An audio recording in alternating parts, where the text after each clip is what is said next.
یہ وظیفہ تلوار سے بھی تیز وظیفہ ہے۔ ماہ ذوالحج کا چاند دیکھ کر قرآن کی یہ ایک آیت پڑھ لو اور پھر اللہ کے بڑے بڑے معجزے دیکھنے کو ملیں گے۔ یہ آیت بہت ہی طاقتور اور بابرکت آیت مبارکہ ہے اور نہایت ہی بابرکت مہینہ شروع ہونے والا ہے۔ ذوالحج کا مہینہ شروع ہوتے ہی جو لوگ بے روزگار ہیں، غربت کے مارے ہیں، اولاد کی کمی ہے، فرمانبردار اولاد چاہیے یا سچی محبت چاہیے یا دولت سے مالا مال ہونا چاہتے ہیں، تو بس پھر ذوالحج کا چاند دیکھتے ہی یکم ذوالحج کو قرآن کی یہ ایک طاقتور آیت لازمی پڑھ لینا۔ یقین جانو کہ یہ آیت پڑھنے کی دیر ہے، ایسے ایسے معجزے دیکھو گے کہ تم خود حیران رہ جاؤ گے۔ قرآن کی وہ موضوع والی آیت یہ ہے، بسم اللہ الرحمن الرحیم۔ ناظرین کرام، آج کی اس معلوماتی ویڈیو میں جو وظیفہ ہم آپ کے ساتھ شیئر کرنے جا رہے ہیں، یقین جانیے کہ یہ اتنا بابرکت اور فضیلت والا وظیفہ ہے کہ اسے کرتے ہی آپ کو اس کے اثرات دیکھنے کو ملیں گے۔ یہ وظیفہ قرآن کی ایک آیت کا وظیفہ ہے کہ جس کو آیتوں کی سردار آیت بھی کہا جاتا ہے۔ یہ آیت مبارکہ بہت زیادہ طاقتور ہے۔ اس آیت کو ایک مرتبہ پڑھ لینے سے آپ کے سارے رکے ہوئے کام حل ہو جائیں گے، آپ کی تمام پریشانیاں، مصیبتیں اور مشکلیں ختم ہو جائیں گی اور آپ کے پاس دولت کا اتنا ڈھیر لگ جائے گا کہ آپ خود حیران رہ جائیں گے۔ اسی لیے آج کی اس معلوماتی ویڈیو کو آخر تک ضرور دیکھیے گا۔ ناظرین کرام، بنی اسرائیل میں ایک بدکار عورت تھی جو بہت بد کردار تھی۔ اللہ تبارک و تعالیٰ نے اس کو حسن و جمال خوب دیا تھا۔ وہ بدکار بھی انتہا درجے کی تھی۔ پوری بستی کے ساتھ اس کے تعلقات تھے۔ وہ اتنی مالدار ہو گئی کہ اس نے اسی شہر میں ایک بڑا محل بنا لیا اور اس میں ایک تخت بنوایا۔ وہ بن سنور کر ملکہ کی طرح اس تخت پر بیٹھتی اور اس کے ساتھ تعلق رکھنے والے پورے شہر کے امراء تھے۔ اس کی زندگی ایسے ہی گزر رہی تھی۔ ایک دفعہ ایسا ہوا کہ وہ اپنے گھر کا دروازہ کھول کر اپنے تخت پر بیٹھی تھی۔ کسی غریب بستی کا نوجوان جو بڑا نیک تھا، عبادت گزار تھا، وہ ادھر سے گزرا اور گزرتے ہوئے اچانک اس کی نظر اٹھی اور اس بد کردار عورت پر جا پڑی۔ اس بد کردار عورت کی ایسی تصویر اس کے دل میں چھپی کہ وہ آگے تو چلا گیا مگر اس کا دھیان ادھر ہی بھٹک گیا۔ پھر وہ مراقبے میں، عبادت میں یا تسبیح کرنے بیٹھتا تو اس کا دل نہ لگتا۔ اس نے اپنے آپ کو بڑی تکلیف دی، کئی دن اپنے آپ کو بھوکا رکھا، لیکن پھر بھی اس کا دھیان نہ جاتا۔ اس نے سوچا کہ میرے دل و دماغ سے اس عورت کا خیال تو نہیں جا رہا، کیوں نہ میں اس کے پاس ہی چلا جاؤں۔ چنانچہ اس کے پاس جو تھوڑا بہت سامان تھا اس نے وہ سب بیچ دیا اور اتنے پیسے اکٹھے کیے کہ جتنے میں وہ اس عورت کے پاس جا کر بیٹھ سکے۔ وہ اس بد کردار عورت کے پاس آیا اور اس کو پیسے دے کر اس کے پاس چارپائی پر بیٹھ گیا اور بات چیت کرنے لگا۔ اچانک بات چیت کرتے ہی اس کے دل میں خیال آیا کہ میں نے کتنے سال نیکوکاری میں گزارے ہیں، آج میرا اللہ مجھے اس بد کردار عورت کے پاس بیٹھے دیکھ رہا ہوگا۔ بس یہ خیال آیا تو اس کا ڈر اس کے دل پر غالب آ گیا۔ اس نوجوان نے کانپنا شروع کر دیا۔ عورت اس سے پوچھتی ہے کہ تم کانپ کیوں رہے ہو، تمہارا چہرہ کیوں پیلا ہو گیا ہے؟ اس نے کہا بس میری طبیعت ٹھیک نہیں۔ اس نے کہا کہ پھر تم جس مقصد کے لیے آئے ہو وہ مقصد پورا کرو اور جاؤ۔ وہ بولا نہیں۔ یہ سن کر وہ بد کردار عورت بڑی حیران ہو گئی اور کہنے لگی کہ آج تک میں نے اپنی زندگی میں کوئی ایسا مرد نہیں دیکھا جو میرے قریب اس طرح چارپائی پر آ کر بیٹھے اور پھر برائی کیے بغیر یہاں سے واپس چلا جائے۔ مگر نوجوان نے کہا میں جاتا ہوں یہاں سے۔ اس عورت نے کہا تم کون ہو اور کیا کرنے یہاں آئے ہو؟ اس نے بتایا کہ میں اسلام کا بندہ ہوں اور فلاں بستی کا رہنے والا ہوں۔ میرے دل میں یہ خیال آ رہا ہے کہ میں نے اتنی عمر مصلی پر بیٹھ کر گزار دی، آج میرا اللہ مجھے تیرے ساتھ بیٹھے ہوئے دیکھ رہا ہے۔ بس اس کے بعد اس نوجوان کی آنکھوں میں آنسو آ گئے اور وہ وہاں سے چل پڑا۔ اب وہ وہاں سے چلا تو جو اس عورت کو اس کی تھوڑی بہت صحبت ہو گئی، اس کی برکت اس کو مل گئی۔ چنانچہ اس عورت کے دل میں خیال آیا کہ یہ کنوارا نوجوان اتنا اللہ سے ڈرتا ہے جبکہ اس نے کوئی گناہ بھی نہیں کیا، اور میں تو سارا دن اور ساری رات گناہوں کا مرتکب ہونے والی ہوں، میں تو خدا سے ڈرتی ہی نہیں۔ اس کے دل میں شرمندگی پیدا ہو گئی، نادان ہونے لگی کہ کروں تو کیا کروں۔ دل میں خیال آیا کہ اچھا چلتی ہوں اور موسیٰ علیہ السلام سے پوچھتی ہوں کہ کیا میرے لیے بھی توبہ کی کوئی صورت ہے۔ وہ اپنے گھر سے نکل کھڑی ہوئی۔ اب اس کو بستی کا ایک ایک بندہ پہچانتا تھا، وہ ایسی نامی گرامی خاتون تھی۔ وہ چلی اور جا کر موسیٰ علیہ السلام کو دیکھا تو اس وقت موسیٰ علیہ السلام بنی اسرائیل کو نصیحت فرما رہے تھے۔ اس نے کسی آدمی کے ذریعے پیغام بھیجا کہ موسیٰ علیہ السلام سے جا کر کہو کہ میں آپ سے ملنا چاہتی ہوں۔ اب جس کو پیغام دیا وہ بے وقوف تھا۔ کچھ پیغام پہنچانے والے بھی تو بے وقوف ہوتے ہیں جن کو ڈھنگ سے پیغام پہنچانے کا طریقہ نہیں آتا۔ اس خدا کے بندے نے سیدھا جا کر سب کے سامنے کہہ دیا کہ حضرت آپ سے فلاں عورت ملنے آئی ہے۔ موسیٰ علیہ السلام نے نام سنا تو آپ کو بہت جلال آیا کہ لوگ کیا سوچیں گے کہ ایسی عورت ان سے ملنے آئی ہے، ان سے اس کا کیا تعلق ہے۔ موسیٰ علیہ السلام نے غصے میں آ کر کہہ دیا کہ اس سے کہو کہ چلی جائے، میں اس سے نہیں ملنا چاہتا۔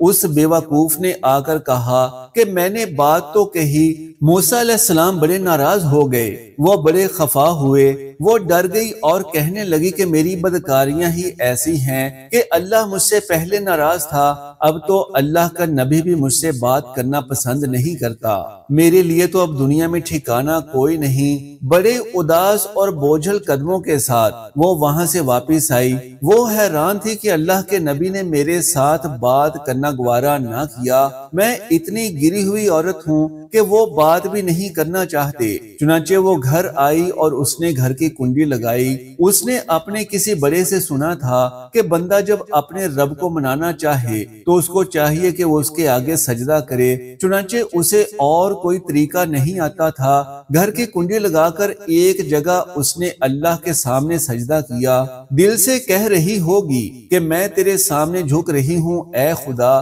میرا کوئی نہیں اللہ تیرے سوا۔ اسے پوری دنیا میں اور کوئی نجات کا راستہ نظر نہیں آتا تھا۔ پھر اللہ کی شان دیکھیے، اس نے رات گزاری تو اگلے دن اس کے دل میں خیال آیا کہ میں عورت ذات ہوں، اکیلی مکان میں رہتی ہوں، ایک میری خادمہ ہی تو ہے، اگر میں نیت کر بھی لوں تو جتنے لوگوں نے میرے ساتھ بدکاریاں کی ہیں وہ تو مجھے نہیں رہنے دیں گے، بہتر ہے کہ میں اس جگہ کو چھوڑ کر چلی جاؤں۔ تبھی اس نے فیصلہ کیا کہ میں یہاں سے چلی جاتی ہوں۔ اس نے اپنے آپ کو ایک سادہ سے کپڑے میں لپیٹا تاکہ کوئی کپڑوں کو اور حسن و جمال کو نہ دیکھے کہ یہ کون ہے۔ پھر اس نے سوچا کہ عورت ذات ہوں کہاں جاؤں گی۔ دل میں خیال آیا کہ وہ جو نیک نوجوان تھا جس کے دل میں اللہ کا اتنا خوف تھا کہ وہ اللہ کے ڈر سے کانپ رہا تھا، کیوں نہ میں اس نیک بندے کے پاس چلی جاؤں، اس کی خادمہ رہ جاؤں، مجھے امید ہے کہ وہ مجھے نکاح میں قبول کر لے۔ یہ اس کی بستی کی طرف چل پڑی۔ ڈھونڈتے ڈھونڈتے یہ اس بستی میں اس کے گھر پہنچی اور گھر والوں سے کہا کہ میں فلاں بندے سے ملنے آئی ہوں، تو انہوں نے کہا کہ اس کا ذکر و عبادت کا معمول ہے اور وہ کمرے سے اس وقت نکلتا ہے، تم اتنی دیر انتظار کر لو۔ چنانچہ اس نے کہا کہ بہت اچھا، یہ انتظار میں بیٹھ گئی۔ جب انتظار کرنے میں بیٹھی ہوئی تھی تو اچانک اس نوجوان نے دروازہ کھولا اور اس کی نظر اس عورت پر پڑی۔ یہ سامنے بیٹھی تھی۔ جب نوجوان نے عورت کا چہرہ دیکھا تو اس کو اپنا وہ وقت یاد آ گیا کہ وہ کون سا وقت تھا۔ میں اپنے مصلی کو چھوڑ کر بالآخر اس کی چار پائی پر جا بیٹھا تھا تو اس نوجوان کے دل پر خوف طاری ہو گیا۔ کہ کہیں یہ میرا ایمان خراب کرنے تو نہیں آ گئی۔ میں تو اتنی مشکل اس کا تصور ذہن سے نکالا تھا۔ نوجوان پر اتنا خوف طاری ہو گیا کہ وہ وہیں پر گرا اور اس کی جان نکل گئی۔ اب اس کی وفات پر گھر والے بھی رنجیدہ اور اس عورت کو بڑا غم تھا۔ خیر 3 دن کے بعد اس عورت نے اس کے گھر والوں کو بتایا کہ میں تو اس منت سے آئی تھی۔ انہوں نے کہا کہ اب تو وہ اس دنیا سے چلا گیا، اس کا ایک بھائی ہے، اگر تم مناسب سمجھو تو ہم اس سے پوچھ لیتے ہیں، اگر وہ تمہارے ساتھ نکاح کرنے کے لیے راضی ہو جائے تو تم اس کے ساتھ نکاح کر لینا۔ اس نے کہا ٹھیک ہے۔ جب گھر والوں نے بھائی سے پتہ کیا تو اس نے کہا کہ ٹھیک ہے، اگر پہلے یہ ایسی عورت رہی ہے اور اگر اب توبہ کی نیت کر چکی ہے تو میں اس کو اپنے نکاح میں قبول کر لوں گا، کیونکہ اللہ پاک معاف کرنے والی ذات ہے۔ جب اللہ پاک معاف کر دیتا ہے تو انسان کیا چیز۔ چنانچہ اس عورت کا اس کے بھائی کے ساتھ نکاح ہو گیا اور اس عورت کو اللہ تعالیٰ نے 7 بیٹے عطا فرمائے اور وہ 7 بیٹے بنی اسرائیل کے اولیاء کرام میں سے گزرے۔ ایسی بدکار عورت بھی اگر توبہ کرتی ہے تو اللہ تعالیٰ اسے 7 ولیوں کی ماں بنا دیتے ہیں۔ ناظرین کرام، سیدنا فاروق اعظم رضی اللہ تعالیٰ عنہ کے دور خلافت میں جب ایران فتح ہوا تو ایران کے آخری بادشاہ یزدگرد کی بیٹی حضرت شہر بانو رضی اللہ تعالیٰ عنہا جنگی قیدی بن کر مال غنیمت میں آئیں۔ جب مال غنیمت تقسیم ہونے لگا تو اہل مدینہ اور اسلامی لشکر سوچنے لگا کہ دیکھتے ہیں کہ ایران کے بادشاہ یزدگرد کی بیٹی شہر بانو کس خوش نصیب کے حصے میں آتی ہے۔ جب مال غنیمت تقسیم کرتے ہوئے شہر بانو رضی اللہ تعالیٰ عنہ کی باری آئی تو حضرت عمر فاروق رضی اللہ تعالیٰ عنہ نے اعلان فرمایا کہ یزدگرد کی بیٹی شہزادی ہے، اسے میں جس کی زوجیت میں دوں گا وہ بھی شہزادہ ہی ہوگا۔ لوگ کہنے لگے کہ چلو دیکھتے ہیں کہ حضرت عمر فاروق رضی اللہ تعالیٰ عنہ کی نظر میں کون شہزادہ ہوگا۔ حضرت عمر فاروق رضی اللہ تعالیٰ عنہ کھڑے ہوئے اور فرمایا کہ اے حسین رضی اللہ تعالیٰ عنہ، ہمارے ہاں شہزادے تم ہی ہو۔ یہ کہہ کر حضرت عمر فاروق رضی اللہ تعالیٰ عنہ نے حضرت شہر بانو کو حضرت امام حسین رضی اللہ تعالیٰ عنہ کی زوجیت میں دے دیا۔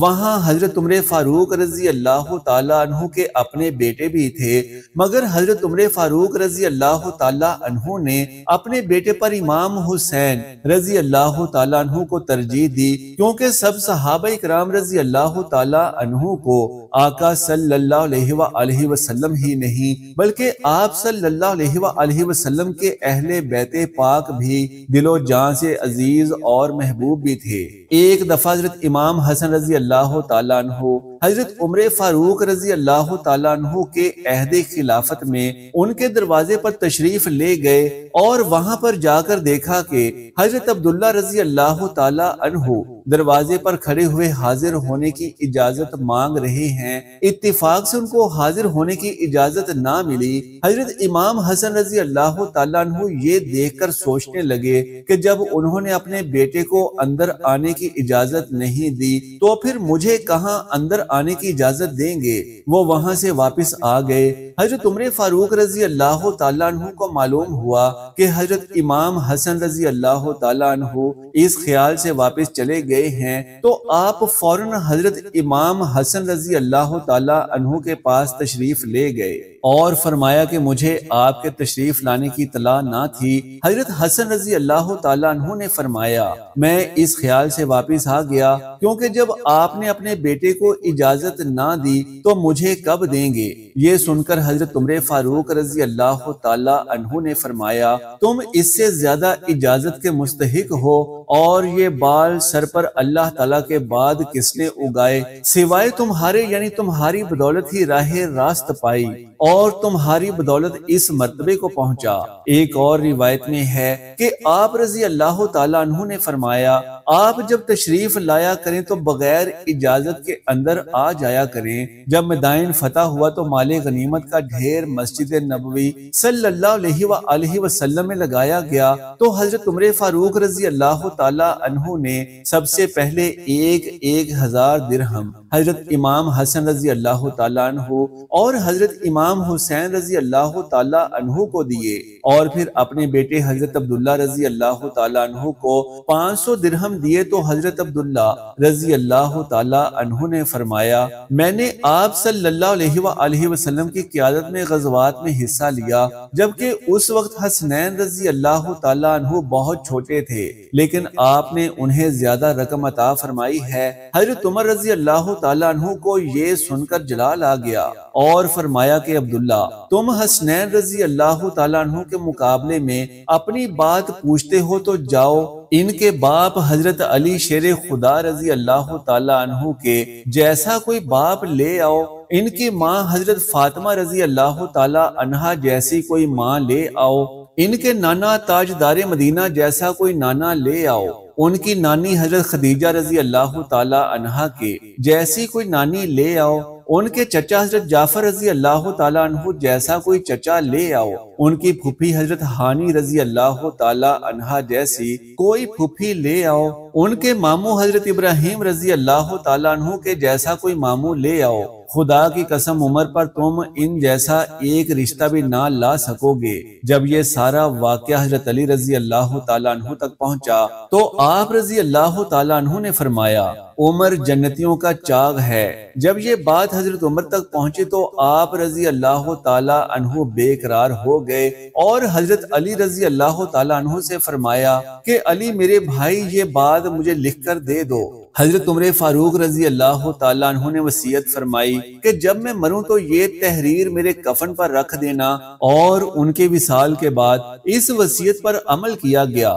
ناظرین کرام، آج کے اس ویڈیو میں ہم آپ کے ساتھ ایک ایسا مجرب وظیفہ شیئر کرنے جا رہے ہیں کہ جو تلوار سے بھی تیز وظیفہ ہے۔ جو شخص کہتا ہے کہ میں بہت غریب ہوں، میری روزی میں برکت نہیں ہے، دن بہ دن پیسوں کی کمی ہی ہوتی چلی جا رہی ہے، آئے دن مشکلات اور مصیبتیں ہی پیچھے پڑ گئی ہیں، ہر طرح سے مشکلات میں پھنستا ہی جا رہا ہوں، تو میرے بھائی بس آپ ذوالحج کا چاند دیکھتے ہی یہ ایک وظیفہ کر لیں، انشاءاللہ اللہ تبارک و تعالی آپ کے بند راستوں کو کھول دے گا، آپ کے لیے رزق اور دولت کے سارے دروازے کھول دے گا، آپ کو اتنی دولت عطا فرمائے گا کہ آپ کی 7 نسلیں بیٹھ کر عیش کریں گی، آپ کو ہر طرف سے کامیابی ہی کامیابی ملے گی، بس ہمارا آج کا یہ بتایا ہوا وظیفہ کر لیں۔ ناظرین کرام، اب آپ کو بتاتے ہیں کہ وہ کون سا وظیفہ ہے کہ جو تلوار سے بھی تیز وظیفہ ہے۔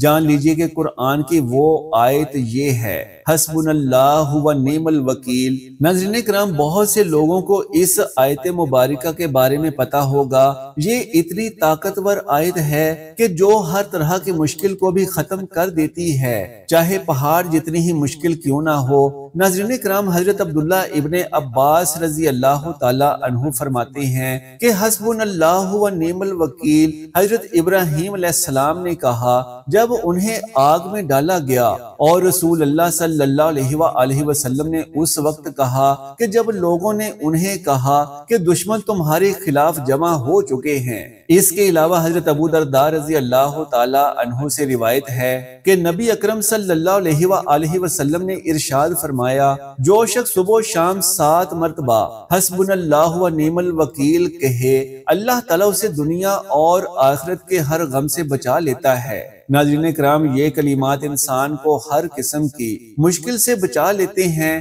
یہ کلمات پڑھنے سے بندہ اپنے رب کے اور قریب ہو جاتا ہے اور بندے کو اللہ تبارک و تعالیٰ کا قرب حاصل ہوتا ہے۔ ناظرین کرام، اب یہ بھی جان لیجئے کہ آپ نے آج کے اس بابرکت عمل کو کیسے کرنا ہے۔ جان لیجئے کہ آپ نے ذوالحج کا چاند دیکھنے کے بعد سب سے پہلے باوضو ہو جانا ہے، اور پھر اس کے بعد آپ نے تعوذ و تسمیہ پڑھ لینی ہے۔ جان لیجئے کہ تعوذ و تسمیہ آپ نے لازمی پڑھنی ہے، کیونکہ جس بھی کام کو شروع کرنے سے پہلے تعوذ و تسمیہ پڑھی جاتی ہے تو پھر اس میں سے تمام شیطانی اثرات ختم ہو جاتے ہیں اور اس کام میں اللہ تبارک و تعالی برکت ڈال دیتا ہے۔ جان لیجئے کہ آپ نے تعوذ تسمیہ پڑھ لینے کے بعد 11 مرتبہ درود ابراہیمی پڑھنا ہے، یعنی جو درود نماز میں پڑھا جاتا جاتا ہے آپ نے وہی درود 11 مرتبہ پڑھ لینا ہے۔ درود ابراہیمی پڑھ لینے کے بعد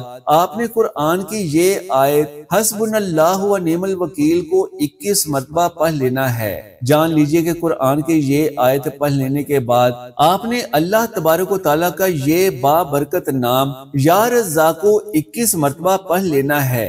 جان لیجئے کہ آپ نے اللہ تبارک و تعالیٰ کا یہ بابرکت نام 21 مرتبہ پڑھ لینے کے بعد سورہ الکوثر کو 7 مرتبہ پڑھ لینا ہے، اور سورہ کوثر کو 7 مرتبہ پڑھ لینے کے بعد آپ نے سورہ اخلاص کو 7 مرتبہ پڑھ لینا ہے۔